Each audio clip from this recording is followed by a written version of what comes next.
Satgas Pangan Sumeneb melakukan inspeksi mendadak atau sidak untuk memastikan ketersediaan pasokan dan kestabilan harga bahan pangan jelang bulan Ramadan. Satgas juga mengimbau para pedagang untuk tidak menimbun sembako dengan tujuan menjualnya dengan harga lebih tinggi.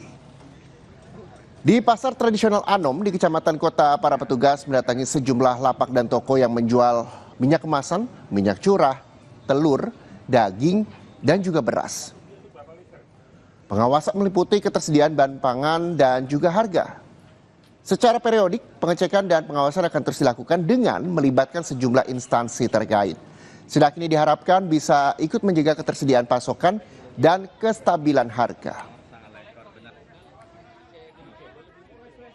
Dari hasil pengecekan didapati bahwa untuk ketersediaan selama Ramadan hingga Lebaran aman dan harga masih dalam batas normal.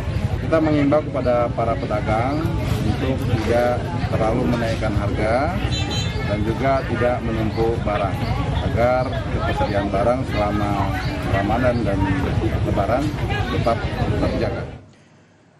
Mendekati bulan Ramadan, harga sejumlah kebutuhan pokok meroket, diantaranya cabai merah, daging ayam, dan juga telur. Merespon kenaikan harga jelang Ramadan, Menko Pangan Zulkifli Hasani menegaskan akan menjaga kestabilan harga dan ketersediaan bahan pokok. Mendekati bulan Ramadan, harga sejumlah kebutuhan pokok meroket.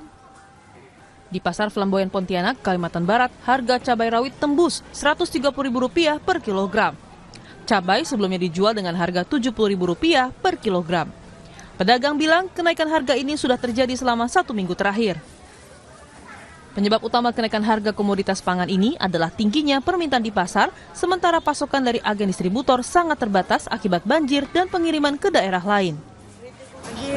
Sebenarnya cabainya banyak, tak tahulah kenapa, mungkin awal banjir kemarin ada itulah pasokan cabai mungkin dari daerah memang agak kurang. Di Majalengka, Jawa Barat, harga cabai rawit merah juga naik. Di pasar tradisional Cigasong, harga cabai rawit merah tembus Rp120.000 per kilogram. Padahal sebelumnya, harga cabai rawit merah hanya di harga Rp70.000 hingga Rp80.000 per kilogramnya. Tak hanya cabai, harga daging ayam potong pun juga naik. Kenaikan harga dari sebelumnya Rp38.000 hingga Rp40.000 menjadi Rp42.000 per kilogramnya. Sementara dengan adanya kenaikan harga daging dan sayuran, pembeli mengurangi belanjanya karena harus membagi dengan kebutuhan lainnya. Ya naiknya mah agak gimana ya, agak dikurangi belanjanya, jadinya teh agak irit gitu, apalagi menjelang puasa gini ya. Ya kitanya sendiri aja yang yang penting makanan bergizi buat anak-anak mah, gitu aja. Harapan ke pemerintah, Bu? Ya dikontrol lah untuk harga-harganya biar bisa kejangkau sama kita masyarakat. Sementara di Sukabumi, Jawa Barat, salah satu bahan pokok yang harganya naik yaitu telur ayam. Di Pasar Modern Cibadak, harga telur naik sejak 2 pekan lalu. Saat ini harga telur ayam mencapai Rp32.000 hingga Rp35.000 dari harga normal Rp27.000 per kilogram. Kalau sebelum naik gitu ya, kita stok barang tuh banyak, seminggu tuh kena 100 peti, ya sekarang menurun jadi 50 peti.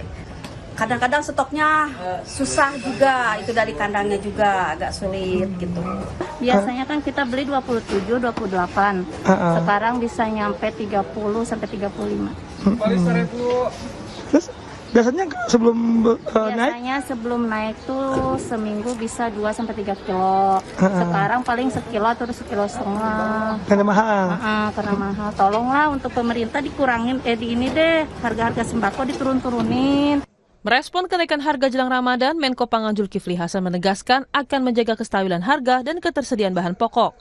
Menteri Koordinator Pangan bersama dengan Kementerian Perdagangan, Kementerian Pertanian, Bulog hingga Polri menggelar rapat koordinasi soal stabilisasi pasokan dan harga pangan bulan Ramadan. Zulhas menyampaikan pemerintah juga akan membanjiri pasar dengan stok minyak goreng dengan sebanyak 2 kali lipat pada periode Ramadan dan Lebaran 2025. Bahan pokok aman. Tolong saudara-saudara, jelas, tegas, terang, cukup. Beras banyak, bukan banyak, banyak sekali. ayam banyak, telur banyak, minyak banyak. Bahkan minyak goreng akan dibanjiri pasar 2 kali daripada sebelum-sebelumnya. Jadi 2 kali lebih banyak. Ya. Kenaikan harga kerap terjadi jelang Ramadan setiap tahunnya. Pemerintah diminta bergerak cepat menstabilkan harga bahan pokok serta memastikan stoknya aman hingga Lebaran. Tim Liputan, Kompas TV. Selanjutnya, saudara, ribuan warga memadati area alun-alun Menes untuk mengikuti tradisi munggahan atau acara makan bersama jelang bulan Ramadan. Kegiatan ini diharapkan bisa mempererat tali silaturahmi antar warga. Jelang bulan Ramadan, ribuan warga Menes melakukan tradisi munggahan di alun-alun Kecamatan Menes, Kabupaten Pandeglang, Banten. Dalam kegiatan ini, orang-orang yang berkumpul untuk menikmati makanan yang telah dibawa dari rumah, lalu disantap secara bersama-sama, seperti sambal, ikan, ayam, sayur asem, tahu tempe, hingga lalapan. Kegiatan yang diikuti 1.500 orang ini dilakukan setiap tahun dalam rangka menyambut bulan suci Ramadan. Diawali dari inisiatif para warga Menes. Ya, mungkin kita berbondong-bondong ke tempat yang ramai begitu atau ke tempat lainnya yang beresiko, lebih baik kita berkumpul di sini, membacakan, makan bersama, bersilaturahmi, berbincang ria dalam rangka menyambut bulan suci Ramadan. Munggahan atau acara makan bersama memiliki makna yang mendalam sebagai ajang silaturahmi dan saling maaf-memaafkan agar melaksanakan ibadah puasa dengan penuh sukacita. Munggahan ini membawa dampak positif buat persatuan dan kesatuan, kekompakan seluruh masyarakat Kecamatan Menes. Dan tadi ngampar daun itu bebarengan tradisi di kampung ini mewujudkan bahwa Kecamatan Menes kompak, Kecamatan Menes manis, dan harapan yang tentunya lebih utama adalah bagaimana di bulan suci Ramadan nanti kita bisa diberikan panjang umur yang berkah, kesehatan, dan amal ibadah puasa kita diterima oleh Allah Subhanahu wa Ta'ala. Diharapkan kegiatan ini dapat membawa dampak yang positif untuk persatuan, kesatuan, dan kerukunan antar warga, sehingga selama bulan Ramadan hingga Idul Fitri bisa berjalan dengan hikmat. Yuda Dwi Taruna, Kompas TV, Pandeglang, Banten.